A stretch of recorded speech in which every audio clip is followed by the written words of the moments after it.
and welcome to Earthfile. I'm Ayola Kasim. Environmentalists are calling everyone to take action to help safeguard species under threat for future generations. When you really look at it, human activities have eroded natural capital, especially in the last 50 years. Increases in population and prosperity have led to growing demand for food, housing, land, and transport links. At a global level, these pressures look set to persist and intensify in coming years. So how much is our natural capital worth? What do we gain when natural capital is part of decision making? And how can our natural capital be managed? These are some of the questions we will be looking at today on the program. To stay with us.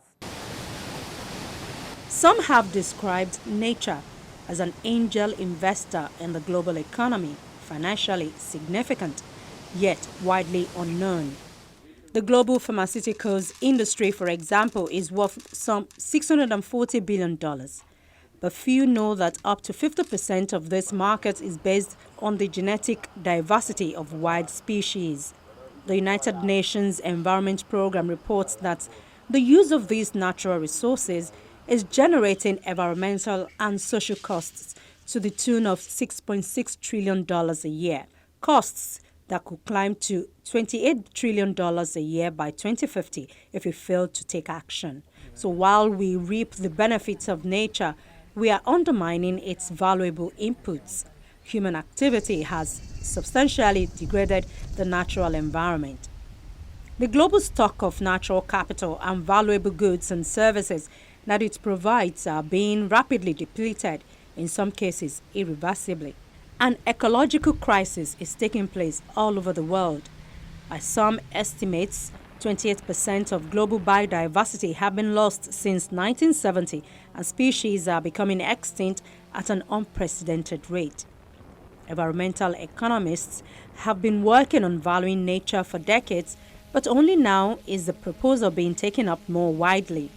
The basis of the natural capital approach is that we currently receive everything from nature for free.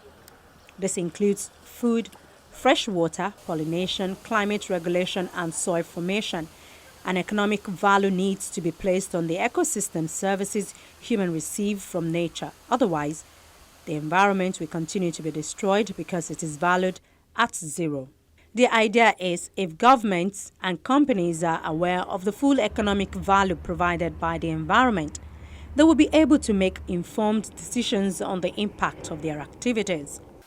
We need to invest in natural resources, whether we call it natural capital, whether we call it natural resources, but the basic premise here is that investment in natural resources is good for the economy, it's good for business.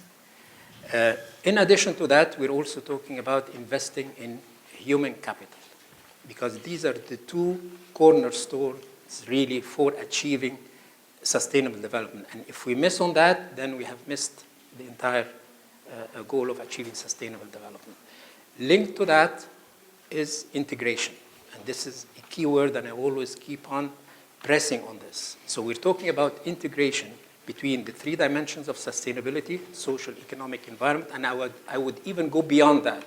It's not just integration, it's even starting with investing in the environment as a key entry point for achieving the social goal, which is creating jobs and improving human welfare and health. And the economic dimension, it's clear that you're investing in natural resources, so you're achieving efficiency in the use of resources, allocation, better allocation of natural resources, and at the same time, the value addition bit and enhancing competitiveness through better use of resources and so on and so forth. So it's not just integration of the environment across, or starting off with investing in the environment and human resources, but working across sectors. Nature is priceless. However, it is not valueless, and there are now many studies around the world which have tried to calculate natural capital in financial terms. For example, it is calculated that avoiding greenhouse gas emissions by conserving global forests would be worth $3.7 trillion, or that insect pollination is worth $190 billion a year to global agricultural output. The business case being put to the private sector is that it is in their interests to use their natural capital assets sustainably in the short term as a way to guarantee long-term profits. By depleting natural capital now, they put their supply chains and future productivity at risk. Fisheries, which support the livelihoods of millions of people around the world today, poorly managed fish stocks threaten the future of this important industry. According to the United Nations Food and Agriculture Organization's report on the state of the world's fisheries, almost 30% of fish stocks were estimated as overfished in 2011, while fully fished stocks accounted for more than 60%. The World Bank and the FAO estimates that better management of marine fisheries will not only improve the sustainability of this important food source, but increase income by some $50 billion annually.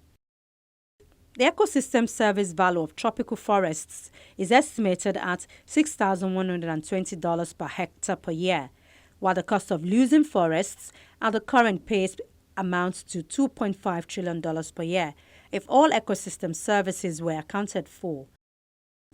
Despite this clear macroeconomic case, the total yearly forest loss averages about 30 million hectares per year, representing the surface of one football field of forest being destroyed every 3 seconds.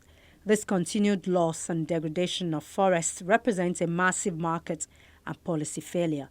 There is a lack of understanding of the importance of our natural capital. And people fail to understand the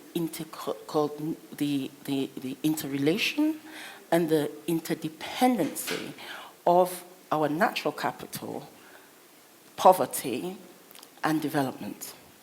And because the economics have failed to come up with a model and to place a price on our natural capital, the lack of appreciation has led to depletion of forests, degradation of our mangrove areas, and it's in many places it is only in now that the governments are waking up to the fact that you cannot, and let me emphasize, you cannot replace some of these natural capital when they have been exploited by mining companies or other extractives. If managed well, natural capital is a long-term asset. It does not depreciate and can represent a cost-effective way of achieving multiple development goals, such as food and water security, climate change mitigation, and adaptation. If you cannot put a number on the natural resources on which your economy depends, surely how can you monitor it? If you cannot monitor it, how can you add value? If you cannot add value, how can you ensure, how can you link it to sustainability? Meaning you are going to keep this stock for the benefit of the present generation to the future generations. If you don't have the number, that question cannot be answered. There is no way you can add value on something whose value you don't even know right from the beginning. Absolutely. There is no choice. We have to do something. Several recent developments suggest that 2016 is the year natural capital measurement and accounting will be more widely adopted by businesses to manage risks and dependencies, avoid impacts and costs, identify economically efficient business alternatives, develop sustainable product strategies, and engage stakeholders more efficiently. The recurring question is, why should this be critically important to all of us? The reality is that understanding overall stocks of natural capital and monitoring stock changes is vital at a national level. This understanding informs policy interventions and highlights whether countries are really creating new wealth and well-being or simply converting one form of capital, which is natural, into another.